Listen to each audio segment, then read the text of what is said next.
एक बार महाराज महात्मा कुम्मज ऋषि ने अपने यहाँ धर्म अनुष्ठान रचवाया।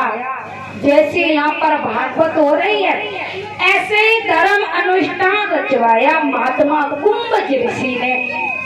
तो उसमें सभी देवी देवता गए और जब सब देवता गए हैं तो महाराज कैलाश पर्वत से भोले बाबा और मैया पार्वती भी गए। जब कैलाश पर्वत से भोले बाबा और मैया पार्वती भी गई हैं तो महाराज याद रखना उधर से लौट गए थे। उस कार्यक्रम को विराम दे करके सभी देवी देवता वापस आए तो भोले बाबा और मैया पार्वती ने एक दृश्य देखा। क्या देखा कि राम और लक्ष्मण रो रो करके सीता की खोज कर रहे थे। एक बात और बताए मैया, राम में और श्याम में धरती आसमान का अंतर था। राम में और श्री कृष्ण में धरती आसमान का अंतर था। राम ऐसे थे जिन्होंने अपनी सीता को प्राण प्रिय पत्नी को रो रो करके ढूंढा और श्याम ने गोपी रोती छोड़ दी मरो से जिंदा रहो मोह नहीं मतलब। याद रखना कितना अंतर था।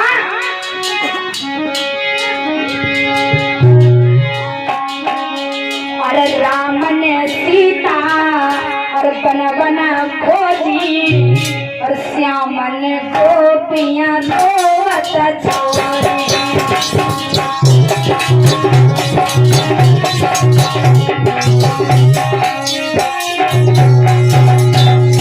कितना बड़ा अंतर था।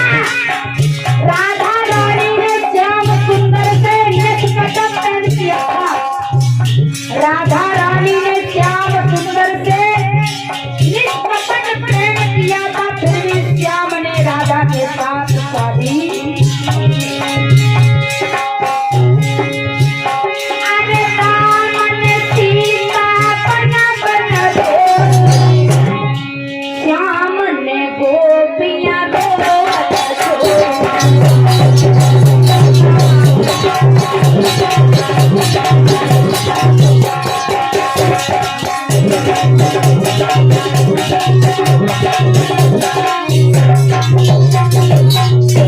आज भगवान के प्यारे भक्तों, जिस समय राम अपनी सीता को रो रो करके पुकार रहे थे तो भोले बाबा ने राम को झुक करके प्रणाम किया।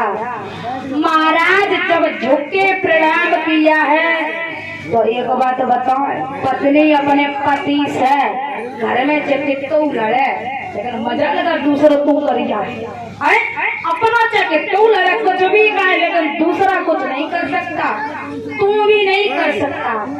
इधर जैसे ही भोले बाबा ने प्रणाम किया महाराज सती को शंका हो गई।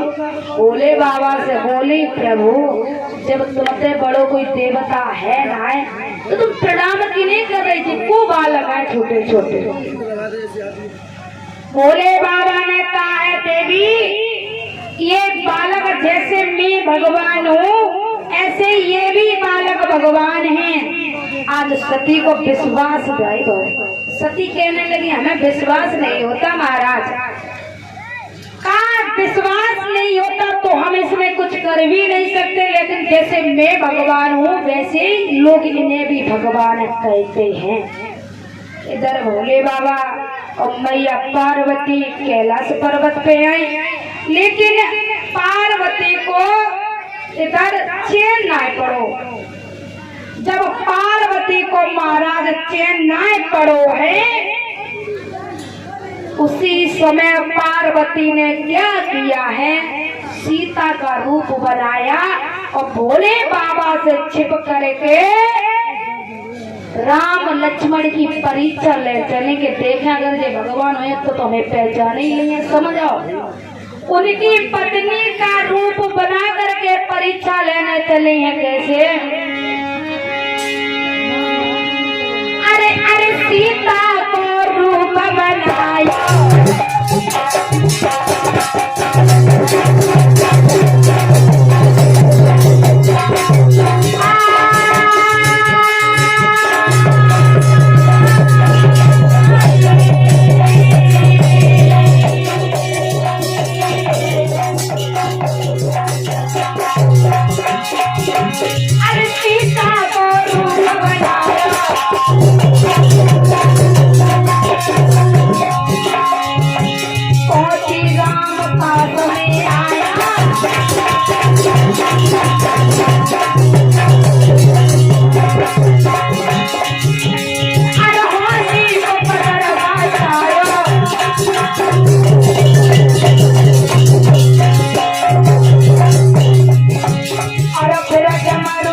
पार्वती ने सीता का रूप धारण किया और राम के मार्ग पे चली है। जिस मार्ग से राम आ रहे उसी मार्ग से चली। तो राम पार्वती को देख करके वो रास्ता छोड़ के दूसरी रास्ता पे हो गए। लेकिन सती जो थी पहली रास्ता छोड़ के बेव दूसरी पे हो गई। अब राम दूसरी छोड़ के तीसरी रास्ता पे हो गए। अब सती जी दूसरी रास्ता छोड़ के तीसरी पे सती जी हो गई। अब राम बोले इन्हें दवाई की जरूरत है। अब जब माने ना ऐसे और भाई सती जी तीसरे रास्ते पे आई हैं तो जैसे ही राम को हाय राम करके बैठना चाह और रूप तो सीता का रखी थी। जैसे ही उनकी पत्नी के रूप में बैठना चाहे महाराज उसी समय राम ने कहा मैया दूर हमसे दूर रहना, हमें मत छू लेना क्योंकि आप हमारी माँ हो। इसमें रूप भले ही हमारे पत्नी का रखें लेकिन हो तो हमारी मैया। और भोले बाबा कहाँ छोड़े हैं अकेली चली आई। उसी समय सारी पोल खुल जाती हैं और मैया गिरजा जमीन पे बैठ जाती हैं। आंखें मूंद करके आंखों से हाथ लगा करके जब जमीन पे बैठ गई और कहने लगी मैंने ये क्या किया, मैंने अपने पति से छल किया, फिर दूसरे भगवान से भी छल किया। रोती रही। जब आंखें खोली हैं तो भगवान वहां से अंतर ध्यान हो गए। आज अंतर ध्यान हो जाते हैं महाराज। और जिस समय अंतर ध्यान हो गए आज सती भोले बाबा के पास में आई। और भोले बाबा जब पास में आई है तो भोले बाबा कहने लगे हमारी मानी नहीं, तुमने ले आई परीक्षा। सती जी कहने लगी नहीं प्रभु मैं परीक्षा लेने नहीं गई थी, मैं तो भगवान के दर्शन करने और प्रणाम करने गई थी। आज भोले बाबा कहने लगे सती जी झूठ बोल रही है, वो भी हमसे तो प्रणाम करने गई थी है? हमसे झूठ बोल रही हो।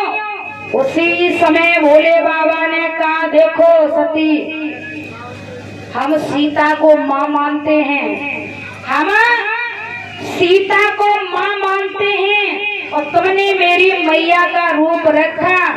आज से तुम हमारी माँ, हम तुम्हारे बेटा।